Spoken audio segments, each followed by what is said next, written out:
இந்த வீடியோவை கவனிங்க. அதில் அந்த வயசான அம்மா கீரை விற்கிறதுக்காக முயற்சி பண்ணிகிட்டு இருக்காங்க.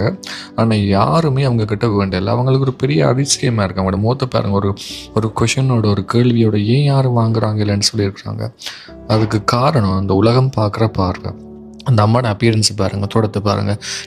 அதில் ஒரு பர்சனோட டிப்டாப்பாக ட்ரெஸ் பண்ணிக்கிட்டு, கேப் பண்ணிக்கிட்டு, அதாவது சூப்பர் மார்க்கெட்டில் நிற்பாங்களே அவங்க நீட்டாக ட்ரெஸ் பண்ணிக்கிட்டு, அப்படி ஒரு ஆள் இருந்தால் அவங்க வேண்டுவாங்க. இப்படியானவங்ககிட்ட எல்லாம் பண்ண மாட்டாங்க. இதுதான் உலகம். உண்மையிலே இந்த அம்மாட்ட இருக்கிறது தான் இயற்கையாக அவங்க தோட்டத்தில் விளைஞ்ச கீரையாக இருக்கும், ஆரோக்கியமானதாக இருக்கும்.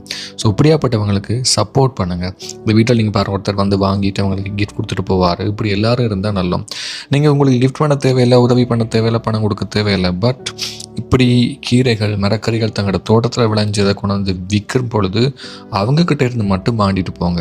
அவங்கக்கிட்ட இருந்து அவ்வளோத்தையும் வேண்டிட்டு போகலாம். அது நீங்கள் அவங்களுக்கு சரி நன்மையாக இருக்கலாம், உதவியாக இருக்கலாம். பட் அவங்களுக்கு சப்போர்ட் பண்ணுங்கள். சூப்பர் மார்க்கெட்டில் இருக்கிறது தான் நல்ல, அங்கெல்லாம் போய் பேரம் பேச மாட்டீங்க.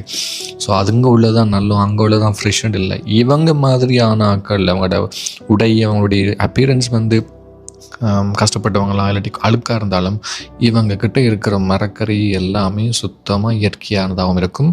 அது மட்டும் இல்லை, அவங்க இதயமும் சுத்தமாக இருக்கும். ஸோ இவங்களுக்கு சப்போர்ட் பண்ணுங்கள். நன்றி, வணக்கம்.